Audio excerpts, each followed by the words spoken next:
আসসালামু আলাইকুম। দেখছেন দর্শক 24 এর নিয়মিত আয়োজন দর্শক নজরে আজকের কাগজ। সাথে আছি আমি সিনথিয়া। আজ 10 ডিসেম্বর 2025 বুধবার।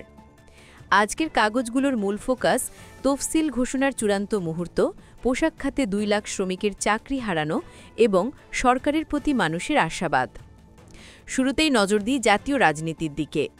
দেশের শীর্ষ পত্রিকাগুলোতে আজ একটি খবরই সর্বোচ্চ গুরুত্ব পাচ্ছে: জাতীয় নির্বাচন ও গণভোটের তফসিল ঘোষণা।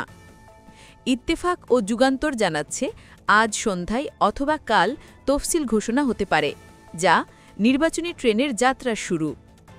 কিন্তু এই প্রস্তুতির মধ্যেই আমার দেশ ও সমকাল এর শিরোনাম অনুযায়ী উপদেষ্টা আসিফ মাহমুদের পদত্যাগ আজই হচ্ছে।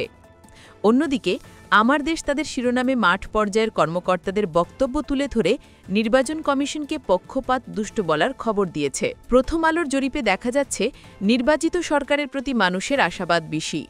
অন্যদিকে সমকাল ও নয়া দিগন্ত জানাচ্ছে বিএনপি তাদের শরিকদের সঙ্গে আসন বণ্টন শীঘ্রই শুরু করছে, যেখানে সংখ্যার আধিক্য নয় বরং বাছাই করে আসন দেওয়া হবে। এছাড়া ইত্তেফাক বেগম রোকেয়া দিবসের উপলক্ষে প্রধান উপদেষ্টার গুরুত্বপূর্ণ বার্তা ছেপেছে, নারীদের সামনে রেখেই নতুন বাংলাদেশ গড়ে উঠুক। এবার আসি অর্থনীতির সবচেয়ে দুঃসংবাদটিতে। আমার দেশ একটি বড় খবর দিয়েছে।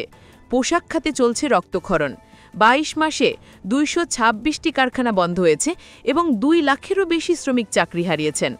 তবে ইতিবাচক দিক হল, নয়া দিগন্ত জানাচ্ছে 14 বছর পর ভারতীয় সফটওয়্যার নিয়ন্ত্রণের অবসান ঘটিয়ে বাংলাদেশ নিজস্ব কোর ব্যাংকিং সিস্টেম চালু করছে। পাশাপাশি প্রথম আলো জানিয়েছে শিক্ষকেরা একাধিক চাকরি করলে এমপিও বাতিল হবে। প্রিয় দর্শক, আজকের কাগজগুলোতে আমরা দেখলাম তফসিল ঘোষণার আনন্দ ও পদত্যাগের সংখ্যা। এই দুই বিপরীত মেরুতেই রয়েছে রাজনীতি, আর অর্থনীতিতে কর্মসংস্থান হারানোর তীব্র যন্ত্রণা। আজকের মতো দর্শক নজরে আজকের কাগজ এখানেই শেষ করছি। প্রতিদিন সকালে পত্রিকার ভেতরের খবর ও বিশ্লেষণ পেতে সাবস্ক্রাইব করুন দর্শক 24। দেখা হবে আগামীকাল। ভালো থাকুন।